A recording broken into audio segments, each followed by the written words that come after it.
At kahapon po ano, pinatanggal po natin yung pong mga sako na nakatakip po rito. Yung tumambad po sa ating mga parinti, ang dami pong langgam. Nako, nilanggam po yung ating ginawang ano po rito, yung substrate po natin. Ito po ating ano.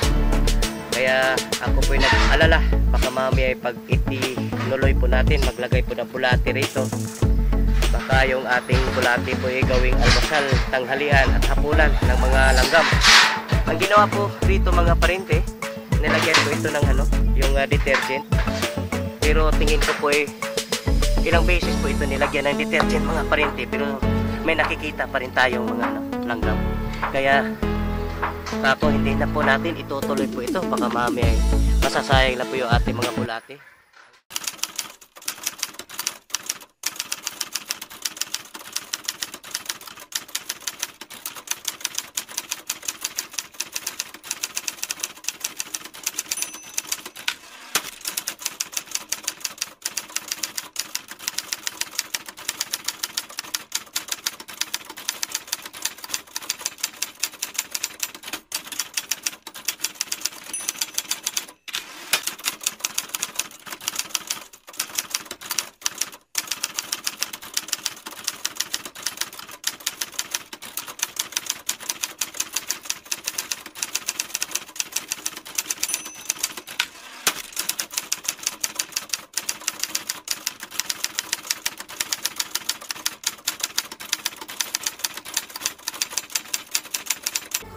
Yan mga paryente, isang magandang umaga. Dito po tayo ngayon, dito po sa ating tatlong cucurbits na crops. Ito po ay sitaw, pipino at saka yung ating upo. Ayan, kaya pansin po kasi natin mga paryente, yung po ating sitaw, medyo payat po siya kasi nga hindi po naaarawan. Kaya ngayong araw mga paryente, pinapailis ko po itong kwando kanang di madadog kay kato ilang gihimo dog no, ilang gilukot ana ba, pero diskartehin na lang dog kung say mayo dog, kay may ako na hitan sa kuan, murag ilang gilukot bitaw para murag pagbanig ba, gilukot nila para ditso-ditso na, pero murag gakupot mo na dispikas god, ay diskartehin na lang dog kung say mayo dog. Ayan mga paryente, pinapaalis po kasi natin yung pong yung shade po niya. Naging shade po kasi itong ating dating ampalaya kasi ayun, kahit natutuyo na po siya, pero nakapag natakpan pa rin po yung ating sitaw. Kaya pansin po natin yung ating sitaw mga paryente, payat po. Yan kulang sa araw mga paryente, kulang po siya sa sikat ng araw. Kaya pansin natin medyo payat yung ating sitaw. Ito po ating sitaw mga paryente, bali 4 na plat po ito. Yan, itong 4 na plat, puro po sitaw po yan. At yung 2 plat, dun sa katabi po niya, yan po ay pipino, Japanese cucumber po mga paryente. At ito pong ating Japanese cucumber, yan po ay ipinapahabol na lang po natin kasi napakasoba mga paryente. Yan. Yung ating pipino, ito po ay Japanese cucumber. At ito po ay pinapahabol na lang po natin kasi yung pong nauna po nito, yung kasabayan po dyan sa ating sitaw, wala pong nabubuhay. Kumbaga namamatay lahat po mga paryente, gawa nung hindi po nga naaarawan. Kaya ito po nahuli po ito ng mga 1-2 linggo ba doon po sa ating sitaw. 1 linggo po yata yung nahuli po ito. Pero sa ngayon mga paryente, mukhang marami naman po sumisibol. Ayan itong 2 po rin dito po rin sa ating bandang kanan. Ito po ay pipino, Japanese cucumber din po ito mga paryente. Mukhang naman marami naman pong nabubuhay naman po sila mga paryente. Ayan, medyo ang laking epekto kasi yung natatakpan po sila mga paryente. Hindi talaga kailangan talaga po nila yung sikat po ng araw. At saka yung isang plat po dyan sa pinakatabi, kailangan din papalinis po natin yan. Yan po yung upo, pero mukhang yatang naging po yan hindi na natin makikita po yung upo po yan kasi sa sobrang dami pong masukal po talaga mga pa. Hindi na kasi ito na naalagaan kasi may inuuna po tayo dun sa kabila. Kaya ito po yung medyo napapabayaan po mga paryente. Ayan, dito po yung ating upo. Yan, halo-halo po ito, may kangkong po rito. Kaya ipapalinis na rin po natin ito mga paryente. Wala pong kasama si Bulldog po rito, dapat si Itzel nandito. Kaya hindi pa dumarating yung isang kasamahan po natin. Yan, ito po yung mga upo. Gumagapang na rin sila at malulusog pa naman, pero ito na nga, medyo nalilito po tayo kung saan po yung ating tanim po rito. Yan hindi po kumbaga nabubuli po yung ating upo mga paryente. Kasi ang dami pong po rito. Ito po nga, at tataba ng kangkong po mga paryente. Ito po yung ating upo, hindi nakaakyat kasi kaya atang nauunahan dito po sa napakaraming ito rin po yung ating hindi siya nakaakyat kasi sa sobrang sukal mga paryente. Tataba pa naman yung kangkong po rito. Yan, ipapalinis po natin. Ito po yung ating upo. Medyo nahihirapan po siya, ang daming obstruction doon po sa pag-akyat po niya mga paryente. Ayan yung iba nga rito nakadapa na, hindi makaakyat. Ayan. Maglagay din po tayo isang katao po rito mga paryente para paglinis po rito. Kasi kawawa naman. Ayan, at ito yung ating Japanese cucumber. Sana hahabol pa po ito. Pag matanggal na po itong yung pong tuyong ampalaya dito po sa taas, check po tayo, makakabuilo na po ito. Kasi ang hirap pala mga paryente pag natatakpan o hindi po sila nasisinagan po na araw. At talaga namang ito nga pipino mga paryente talagang walang nabubuhay. Mga bago po itong punla. Yan po mga 2 linggo na po yata ito. Ay tama, 2 linggo na po itong ating pipino. Hahabol pa rin yan mga paryente pag nawawala na po itong takip sa taas. Makakabuilo na po sila pag nasisikatan po sila ng araw. Ayan. Paryente, sisilipin natin ito po ating lagun. Kasi yung bilin ko po doon sa kabilang farm na tuloy-tuloy po yung pag-schedule po nila, yung pagpatakbo po ng bomba. Ibalhin tong breaker yun para ato na lang dito kontrol kayo usay malimtan na. Ato na lang update, ibitay lang ito din na, yung kanang breaker. Balhin na dito sa... outlet lang magbitay diha. Hurot-hurot yun ito na po yung level po na ating tubig lagun po ngayon mga paryente. Ayan, ang laki pong nabawas gawa ng tuloy-tuloy po yung ating pagpadaloy po na tubig lagun dito po sa ating mga tanim. Ayan, hindi pa nga nagagamit po itong ating irrigation pump. Ito lang muna yung pong submersible. Ayan, mayroon po tayong ito pong didos po rito. Ito po yung submersible pump po natin. Yan, sa kasalukuyan yan po yung ginagamit po natin. Ayan, tatawagan ko nga yung kabilang farm. Baka hindi sa tuwing schedule po nila baka nakakalimutan din nilang magpapasok po ng tubig po rito. Kasi mahirap na rin mga paryente pag naubusan po tayo ng tubig po rito, masisira po yung ating bomba. At may kalayuan pa naman ito dito po sa ating minsan lang po ito nasilip, kaya mahirap na pag natuyuan po ito at yung ating bomba po masisira. Ayan, at ito na nga po yung yung pong breaker po rito, yung nagko-control po dito sa ating bomba.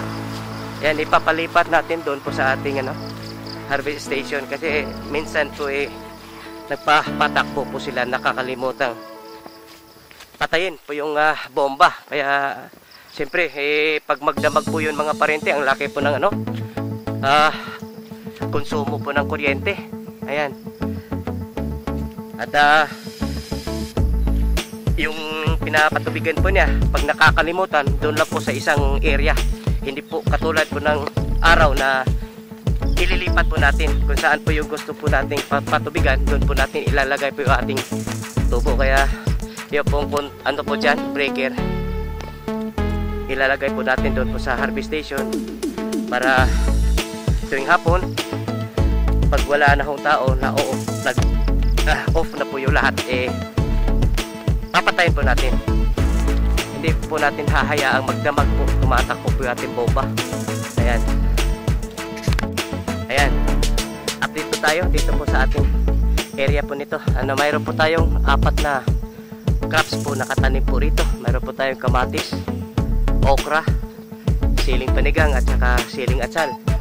At kahapon po pinapadaluyan po natin yung tubig lagot po itong ating kamatis. Umaasa po tayo na ito po ay makakapag-recover kasi ang nangyari po kasi nito mga parente, mayroon po siyang maraming bulaklak pero hindi po nagtutuloy. Ayan, dahil nga dito po sa tinamaan po tayo nitong leaf care virus mga parente. Ito pong kumukulot ng mga dahon, halos lahat mga parente kumukulot. At nakapagpamunga pa naman siya mga parente pero tayo ay talagang kukunti lang po mga parente, hindi po yung pong inaasahan po natin. Ayan, at yung pong ating okra po rito mga parente, kahapon po nakapag-umpisa na po tayong makapagpitas. Kaso mga parente, kukunti lang po yung ating napitas. Yung pong iba po medyo matanda na, kaya hindi na po dinala sa palengke kahapon kasi yung yung po pwede pa po ron, yung napitas po kahapon dito sa okra po natin, mga 1 kilo po lang yata yung po pwede. Yung iba po medyo matatanda mga paryente, hindi na po mabibenta yun sa palengke. Kaya dito rin po sa ating siling panigang dito po kaumpisa lang din po natin kahapon magpitas po rito. At agaganda po ng mga bunga po ngayon dito mga paryente kasi unang pitasan na po. Ayan. At yung pinakadulo po natin, yun po yung ating siling atsal. At mayroon na po siyang bunga mga paryente pero wala pa pong pipitasin. Yung pong pagpapadaloy po natin ng tubig lagon mga paryente, hanggang dito yun. Lahat papadaluyan po natin ng tubig lagon. Kasi iba po kasi yung tubig lagon natin mga paryente kasi nga may kasamang po yun, abono kumbaga. Ayan, itong isang plat lang po ito mga paryente, ito lang po mag-isang plat po rito. Ito po yung siling atsal. Mayroon po tayong 2 plat po doon na siling atsal din pero hindi yata maganda yung tubo po doon gawa nung nasisilungan. Ang hirap talaga mga paryente pag nasisilungan. Malapit po kasi yun sa sa puno po ng kawayan at tuwing tanghali lang yata po mga paryente, naaarawan po yung ating 2 plat po doon malapit sa guard house. Ayan, siguro mga paryente may 1 linggo pa na pwede na itong mapipitas. Ang dami pa naman yung bunga mga paryente at hindi pa po ito nabigyan po ng abono mga paryente magmula po itong nailipat tanim. Kaya susubukan po natin ito na papadaluyan po ng tubig lagon. Ayan. Yan mga paryente, update po tayo dito po sa ating vermiculture. At kahapon po pinatanggal po natin yung pong mga sako na nakatakip po rito. Yung tumambad po sa ating mga paryente, ang dami pong langgam. Nako, nilanggam po yung ating ginawang po rito, yung substrate po natin. Ito po ating kaya ako po nag-alala baka mamaya pag itinuloy po natin maglagay po ng bulate rito, baka yung ating bulate po ay gawing almusal, tanghalian at hapunan ng mga langgam. Ang ginawa po rito mga paryente, nilagyan po ito ng yung detergent, pero tingin ko po ilang beses po ito nilagyan ng detergent mga paryente pero may nakikita pa rin tayong mga langgam. Kaya ako hindi na po natin itutuloy po ito, baka mamaya masasayang na po yung ating mga bulate. Ang mahal pa naman ng yung African Night Crawler mga paryente. Kaya bala ko ngayon abandona na po natin ito mga paryente. Aalisin na lang po natin ito at ilalagay doon po kung saan gawin na lang po natin ito pataba at mag-umpisa po tayo panibago po rito sa kabila. At ang gagawin na po natin mga paryente, hindi ko alam kung yung langgam po rito nanggagaling po rito pa sa ating Bayo Eslari o kaya dito sa paligid. Kaya may nakapagsabi na ano, bago tayo gumawa po rito, yung po paligid po ay sprayhan, tapos lagyan po ng ano, yung oil dito po sa paikot po. Lagyan po ng used oil para hindi po makakaakyat po yung ating ano, yung mga langgam dito po sa paligid. Pero kako baka yung langgam po ay nanggagaling doon po sa ating bioslurry na ginagamit. Kaya tignan ho natin mga parente, balak ko na rin na gagamit po tayo na ano, cow manure. Sana mayroon pong ano, mayroong yung isang kasamahan po natin may mga baka, baka may ano doon, marami po siyang naka-imbak na cow manure. Yan po yung gagamitin po natin kung mayroon pong naka-ambak po siya doon, naka-stock na cow manure. Ayan, update po tayo dito po sa ating talong mga paryente. At ito pong lahat na plat po ito mga paryente, napapadaluyan na po ito ng ano, tubig lagon. Kasi magmula ngayon mga paryente, yung pong tubig lagon na yung gagamitin po nating hindi lang patubig, pang abono na rin po mga paryente. Kasi napapansin po natin na talagang masustansya po siya. Kasi nung araw din mo mga paryente, yung napapadaluyan po din natin, yun lang ilang plat po rito, hindi po nakakarating po yung ating ano, hindi po tayo umabot po doon po sa pinakadulo doon. May mga ilang plat po dyan na hindi napapadaluyan po ng ano, tubig lagon. At doon po natin nakikita yung pagkakaiba po niya mga paryente. Yung nung nandito yung napapadaluyan po ng tubig lagon, ang gaganda po ng ano, sumisigla po siya mga paryente. Samantalang nandun, ngayon pa nga makikita pa rin po natin yung pagkakaiba po niya mga paryente. Oh. Tapos doon sa dulo medyo hindi masyado maganda dito po banda. Oh. Kasi yung napapadaluyan na po natin dito lang po, mga ilang plat po rito. Pero nung nakaarang linggo po mga paryente, yung lahat na po napapadaluyan po natin ng tubig lagon hanggang dito. Itong pinakahuling plat, napapadaluyan na rin po itong ano, ng tubig lagon po. Kaya umaasa po tayo nitong mga darating na araw, ito po ay sisigla po ito, itong mga ilang plat po rito. Ayan, at diretso po tayo dito po sa ating dalawang plat po rito. Ito po yung mga siling atsal. At napapansin po natin mga paryente, hindi po kagandahan yung pong siling atsal po rito. Hindi katulad na doon po sa ating mag-isang plat po nandoon, yung pinakadulo po ron. May isang plat po doon na siling atsal. At itong napapansin po natin mga paryente, hindi po kagandahan yung pong ating atsal po rito, yung siling atsal. Gawa ano siguro mga paryente, yun na natatakpan po ito o hindi ito na aarawan ng tudo, kaya nga siguro hindi siya kagandahan mga paryente. Pero ganun pa man mga paryente, nakapag pamunga pa rin po siya. Ayan po, may mga bunga po siya, pero hindi po katulad doon po sa mag-isang plat po natin doon na magaganda po yung tubo po niya, saka ang dami po ng bunga.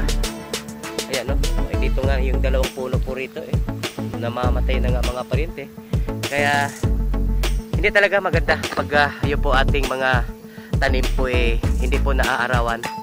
Maliban na po rito dito po sa ating passion fruit. Ito po yung ating mga passion fruit mga paryente. Yan, nag-umpisa na po silang gumapang. Ayan, at sumabay po itong baging mga paryente. Inuunahan pa yung ibang passion fruit po natin. Ayan, pupunutin nga natin ito. Ayan, nauunahan po sila ng baging po mga paryente. Ayan, ito lang, alis, puputulin na natin yung pinakapuno po niya. Ayan. Ayan, ito na po yung ating passion fruit. Nakapag gumapang na po yung halos kalahati mga paryente, umabot na po sa taas. At hindi naman ho tayo nababahala po rito kahit ito po hindi po masyadong naaarawan, kasi ito po lumalaban kahit nasisilungan po siya. At matagal-tagal pa rin po yung ating hihintayin po rito yung ating passion fruit, kasi ayon na rin po sa ating kudigo magmula nung itinanim, aabot pa siya ng 1 taon. At sana hindi po ito umabot na 1 taon, kasi yung ibang puno nga rito gumapang na po sa taas. At pag yan napupuno po itong ating balag dito po sa pinakataas po niya, umaasa po tayo na makapag-umpisa na rin po siyang mamunga. At yung ating passion fruit po dito mga parente, aalagaan na talaga natin ito. Kasi kahit sabihin nyo natin yung passion fruit, medyo may katikasan o yung balat po niya, pero inatake pa rin po siya. Yung putakte mga parente, yung napapansin po natin, yung putakte, yung fruit fly pa rin yung umaatake dito po sa passion fruit. Kaya pag ito po'y namumunga na, ito po'y paminsan-minsan natin tinitirahan po ng pamuksa po doon sa yung hindi malalapitan po ng putakte. Ayan.